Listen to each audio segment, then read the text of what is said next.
Greetings and welcome to Old Drunken Discography, where old friends and fans come together to BS, argue, occasionally agree, and discuss a musical artist. I gotta work on a shorter fucking intro. I'm tired of saying that. This is our deep dive discography. Just film it once and we just insert it every time. Just edit me in saying it. Yeah, we'll get like a producer to make like a whole intro that just says all the shit, and we don't have to do it. Exactly. So today's artist is Mr. Bungle. We'll be talking about their second album, Disco Violante. If you like this content, give us a thumbs up and subscribe to see how these album rankings shake out. So, with that out of the way, let's get started. I'm Jason, and we have Tim. Howdy. Colquitt. Yo. And Joe. Salmon. So, who wants to talk Disco Violante first? Well, I'm curious to hear your thoughts, Jason. All right. Everyone I went to high school with is dead. Heavier, sludgier, noisy, very strange opening track. Not sure how I feel about this one. I do like that it's only 2 minutes or so and doesn't drag on.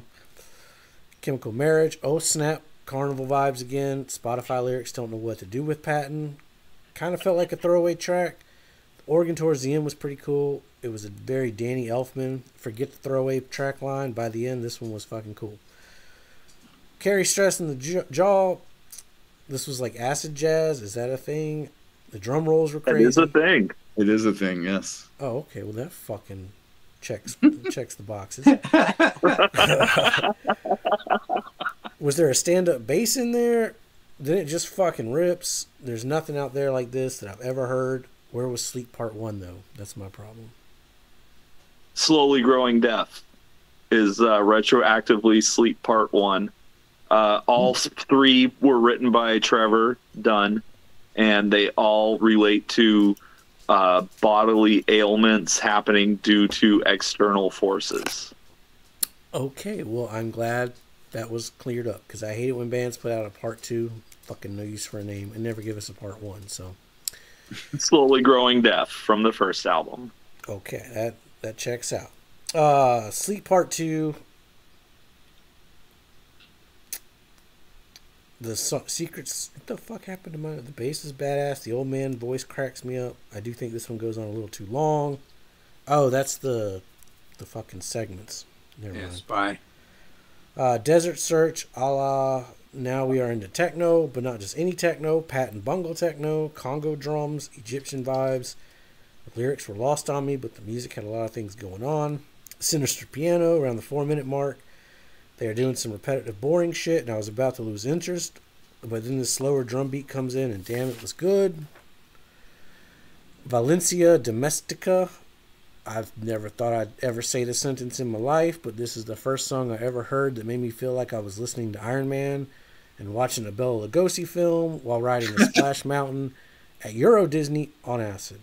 And that's just that was in the first 2 minutes. It just fucking goes off the rails after that. Yeah, the bins. I guess I'll talk about the bins. I was kind of let down on that one. Seeing the segments were actually listed out, I thought it was going to be epic. There's a lot of dead space and a lot of minimalistic noises. Minimalistic noise. Though at the 4-minute, 25-second mark, both my cat and dog started looking around and staring at the TV. So I'm not sure what that was, but overall I didn't care for that one too much. You got the bands.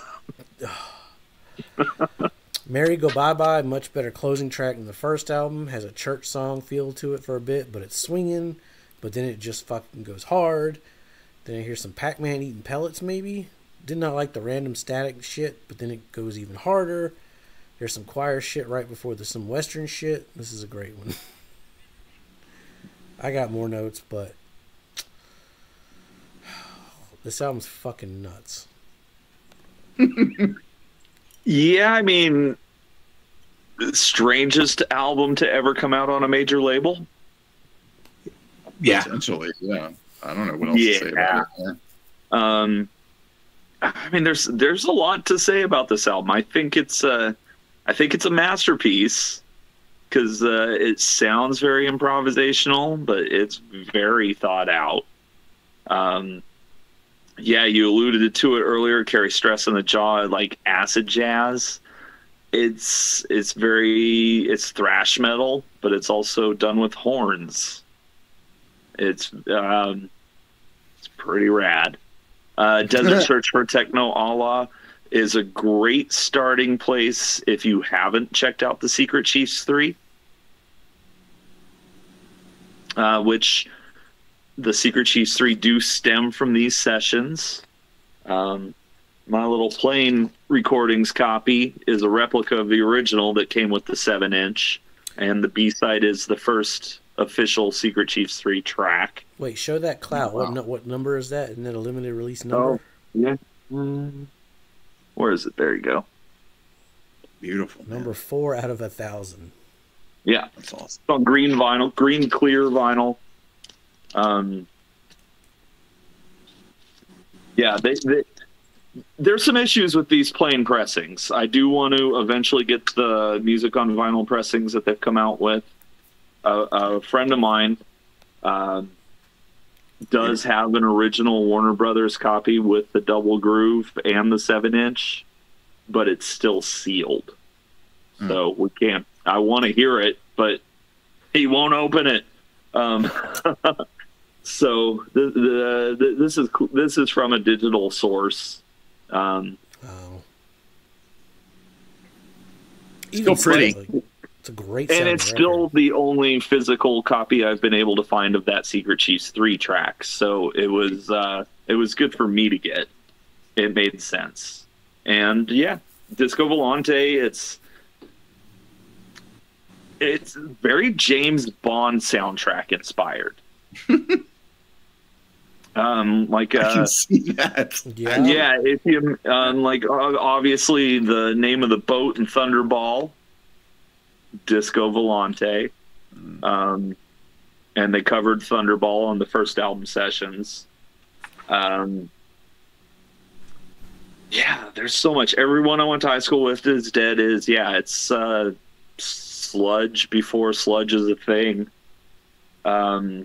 It's also very disjointed in that if you've only heard the first album, like everybody had when this came out, it is the last thing you would expect. Yeah, that's true. Which turns out is a very Mr. Bungle thing to do, because that phrase will come up again. Yeah. And again. And again. So, Yeah. Patton creates his own language on Mamishka Malsquaz. Okay, yeah. I thought I was going to ask about that. Yeah. Yeah. If you can find the demo of that song that's floating out on the internet, it's pretty funny to see what he comes up with. Spotify struggled with that one too. Yeah. Yeah, no, it's all phonetic. It sounded like a real fucking language. It made me actually wonder if George Lucas heard that and he was like, yeah, that's Jar Jar Binks. For real. This did come out before Jar Jar Binks. That's gotta be beat Jar Jar Binks by 4 years, so that's just in time for him to start writing it. Yeah, George man. Lucas, let us know. Are you a influenced it. Bungle fan?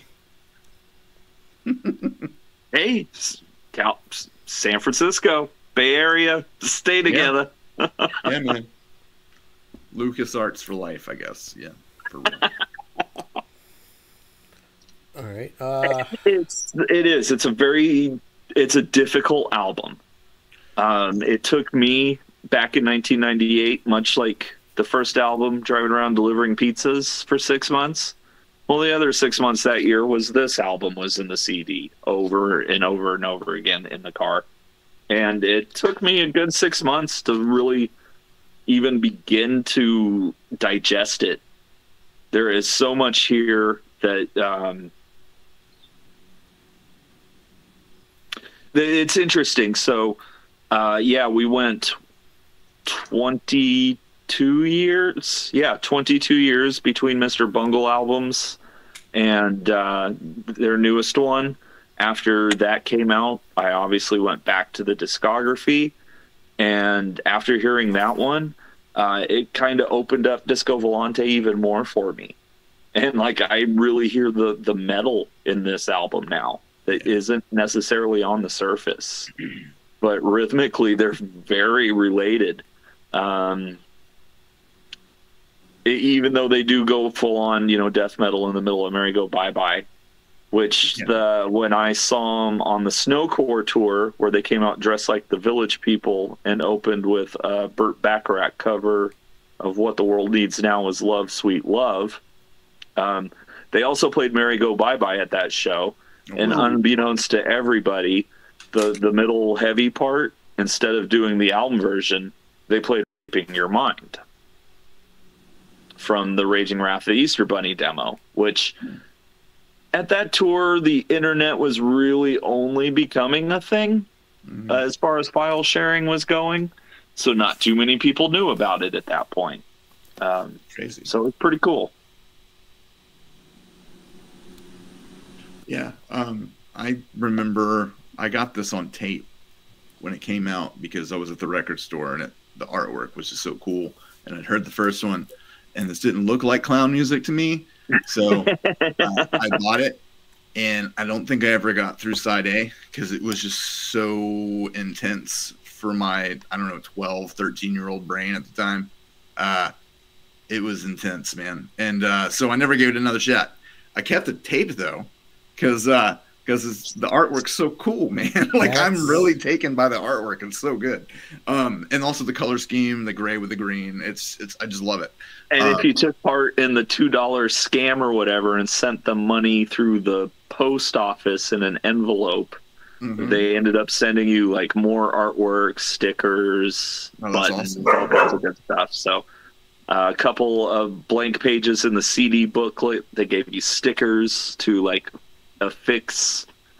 Also, the artwork for Disco Volante, especially in the booklet, is a good place to start if you want to get into the Secret Chiefs 3, which is started as Danny, Trey, and Trevor, but has essentially just become Trey's main band since Bungle disbanded. And it's very creative stuff. So it's one of the things I love about the solo projects of all of the members of this band, and it plays into this album specifically, is you can hear the Secret Chiefs 3 on here. You can hear Trevor Dunn's Trio Convulsant in here. You can hear Patton's influence here. You can hear where each of the main songwriters for this band are coming from and how the puzzle pieces fit. And then like I listen to the Trevor Dunn's jazz albums, and you'll be listening and go, there it is. That was Mr. Bungle right there. I heard it. Because he does things with his songwriting arrangements and note choices, and the whole Sleep trilogy. There's some really good musical ideas going on there that are a lot deeper than just what's presented on the surface. For sure. All right, so Cole quit disco. What were you? What were you saying? Oh yeah, I was. I don't know. It's good. That's good. Hearing it then, and hearing it now, and actually giving it time, and also I should also add, I didn't know that some of these songs had parts with other titles to them. Like I didn't know the Bends. Like when I listen to it, it's obvious it's a suite of different Vic Nuts and all that, But I didn't see all these song titles until literally we started recording this. So I'm kind of shocked at how the Bends, I thought it was about drowning, but I think it's about being devoured by a black hole now. And that gives me a completely different view.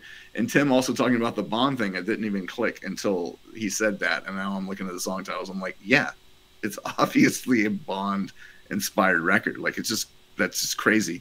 There's so many layers to this band and this album. Like it just shocks me.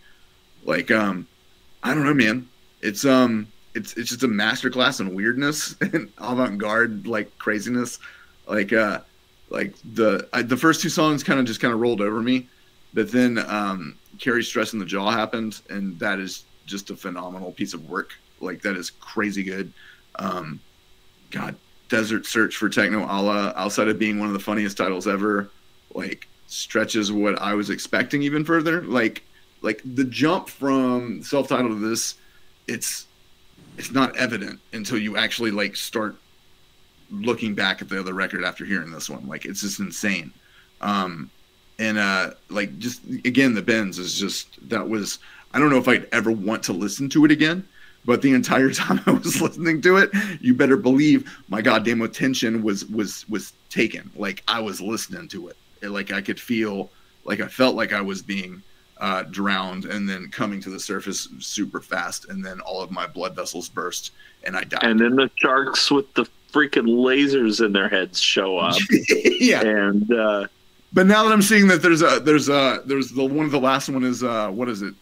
God, Love on the Event Horizon. That makes me think that it's actually, he's in space. He's not underwater. He's in space. That's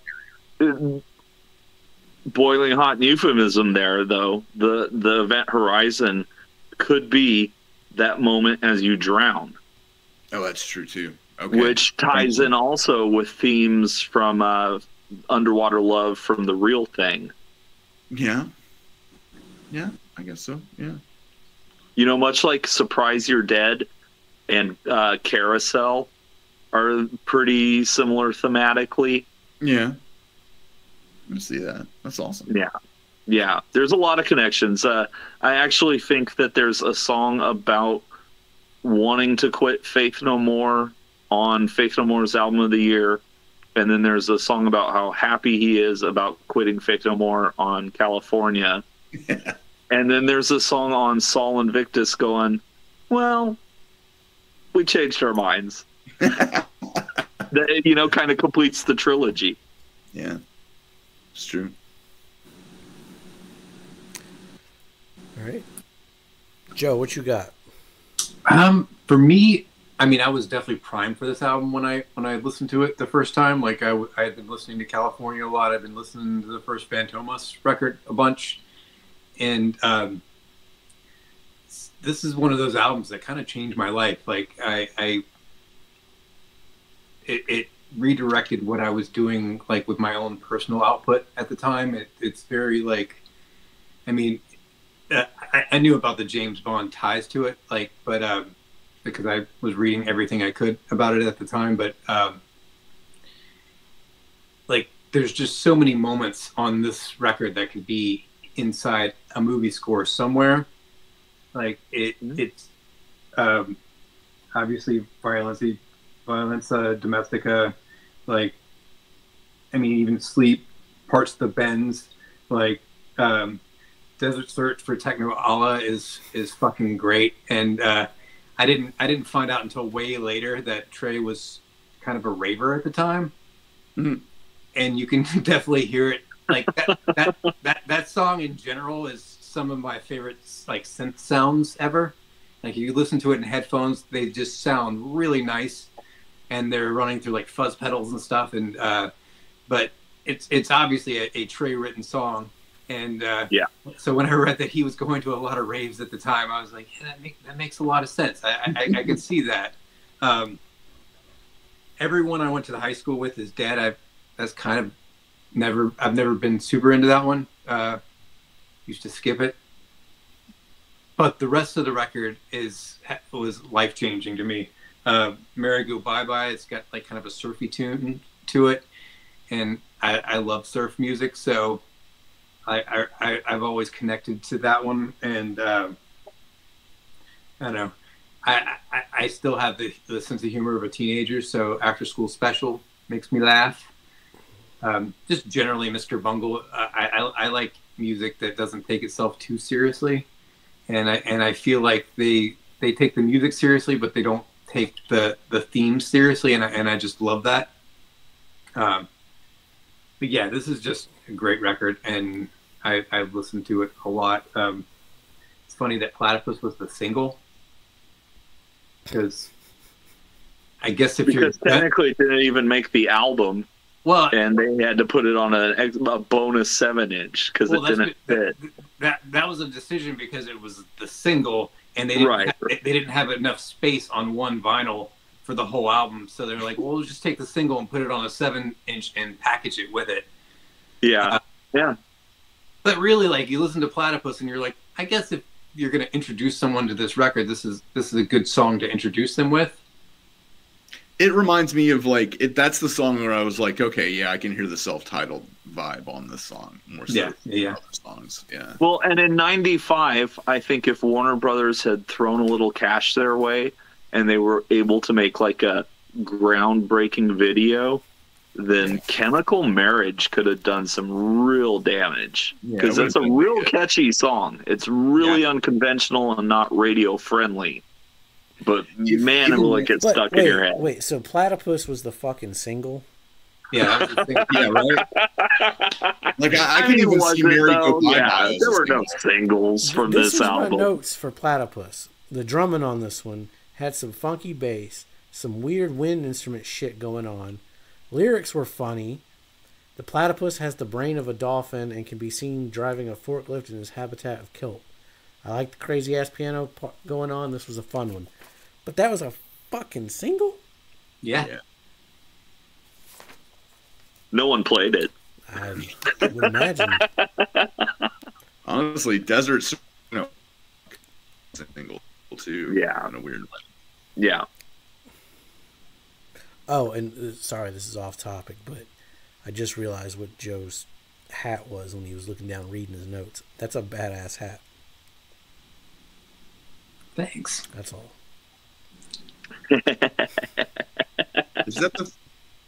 That's a different hat than the one I remember him wearing. Well, look down, actually, Joe. Show him what it is. Different hat. It's the third different hat I've seen. Impressive. Halfway through the self-titled album, I realized that I was sitting right next to a vintage No Bozo's hat, Bozo the Clown. Oh, snap. And so I was like, I should be wearing that. Old Chris was on Bozo. And then, and Disco Violante, since it's so, like, film score-ish and they love horror so much, I figured I'd wear my Nightmare on Elm Street Part 3 hat. Nice. That's a good movie. This is awesome. Yeah, this was a... When Tim was talking about how much time he spent with this record, I was like, yeah, I could probably spend that much time with this record and get more out of it. Yeah, I need to listen to it more. In my late teens... I got to the point with this record that, like, I knew... Like, I was driving in my car singing along to every like, grunt, every, like... Yeah, that's where you got to get... And then it clicks and you're like, oh, this is a masterpiece. But I remember the first week I got it, I used to just put a CD in my, bedroom and put it on repeat all night so that if I woke up in the middle of the night, I was listening to music. Yay, it's so fun. And this was the new album, so I did that. And I'm pretty sure it was the Bends. I remember at one point waking up and I was like off my bed on the other side of the room, like with my head in the wall. Like, yeah, just like, what the fuck is going on, Like, yeah, I don't know if I'd ever listen to this while I was sleeping. No. I think I would be terrified of the night terrors that would come as I was listening to it. Like, it's a weird, fucking intense record, man. Yeah. It's an over an hour of just absolutely assaulting you, which the first album did as well. This one's just got like a high art vibe to it, whereas the other one was kind of like, I don't know, a little. Yeah, it's the difference between high school and in your 20s. Yeah. You're over it. The only other thing I want to add is that "Merry Go Bye Bye" is the perfect prelude into the next record. Like, I feel like there's a lot of similarities in tone. You could even argue it's the perfect prelude into the next two records. I don't know about that. We'll get to that though, I guess. Okay. No, you're right. Absolutely. No, you're right. No, it just clicked. Yes, you're absolutely correct. Yeah, thank you. That was beautiful. So, are you guys ready to rank This one, we're just saying whether it's above or below the self-titled at this point, right? correct. All right. Well, for me, it's above.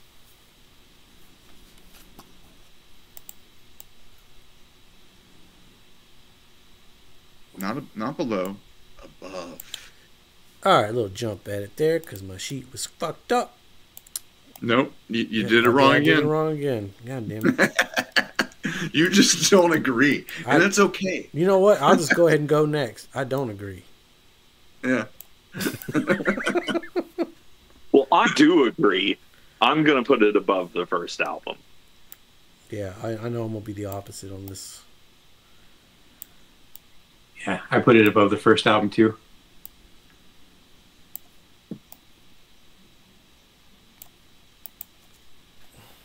I do think this is where the contention within the band starts, though, because also this was the year that King for a Day, Fool for a Lifetime came out, that Trey did the guitars for and was a member of Faith No More until the tour commitments came in. Well, and Theo, that left Theo us out after this record too because he wasn't happy with where the band was going. Well, and so you got to wonder, did he hear the demos to California and go, nah? Or was he done by the end of the tour? I'm not sure. I just know he didn't feel like, because he played, horns and flutes and stuff, and he was just like not wanting. He didn't feel like it was good for him, I guess. Well, and I've heard that as well. But beyond that, Theo's kind of the mystery of Mr. Bungle. Like, what did happen there? Yeah, I do have a quick Disco Violante tour story that someone else's. You know who Tub-Ring is? The band Tub-Ring? Yeah. They were on Mimicry. I bought Faith No More did a midnight show at the Troubadour, and I bought a ticket off of Craigslist, and it ended up you couldn't give the person the ticket, they had to be in line with you, so I ended up being in line with the guy, and it was the guy from Tub-Ring. Oh, nice. It was the guy from Tub-Ring and Neil Hamburger's manager, I think. Somebody who was texting Neil Hamburger while we were waiting in line. But Neil Hamburger doesn't text. But the guy from Tub-Ring told me that basically him and one of his buddies was following Mr. Bungle on the Disco Volante tour, going to every show, and eventually their manager just saw him at every show and brought him backstage, and that's how they ended up on Web of Mimicry. Nice. Okay, that's cool. Nice. That's way cool. So, my justification is I'm placing it behind self-titled for a few reasons. While I appreciated the shorter songs, I don't think most of them were better than Mr. Bungle. A few great tracks like Valencia, Carry Stress, and Merry Go. I feel like I jived with the first album more. I like the crazy, funky carnival shit more, basically. This will still be a green one for me. Highly recommend it, and I need a lot more fucking time with it. But I like the first album better. Yeah, see, I think my justification for putting it above is that I just vibe on weird acid jazz and vaguely Arabic surf rock more than carnival ska, I guess. I love carnival. Dude, I love carnival music. I'm not a big fan of ska music. This album truly inspired me, and the self-titled album is an album that I really like to listen to, and I do feel like it's banger after banger, but it didn't inspire me like this one did. And I think that as weird and as experimental and as off-putting as the first album is, Disco Volante does all of those three things even more, which shows growth as an artist. And so just the growth alone, instead of repeating themselves or having to, try to write a hit single or whatever to stay on Warner Brothers, because why Warner Brothers put out Disco Volante is going to be the question of the century. But no, they went weirder, and they even confounded their listening base. They're like, okay, you guys want to be fans? Let's go. and immediately started challenging everybody involved in every way possible. I think it's their most challenging album, but I think it, in many ways, it can be their most rewarding as well.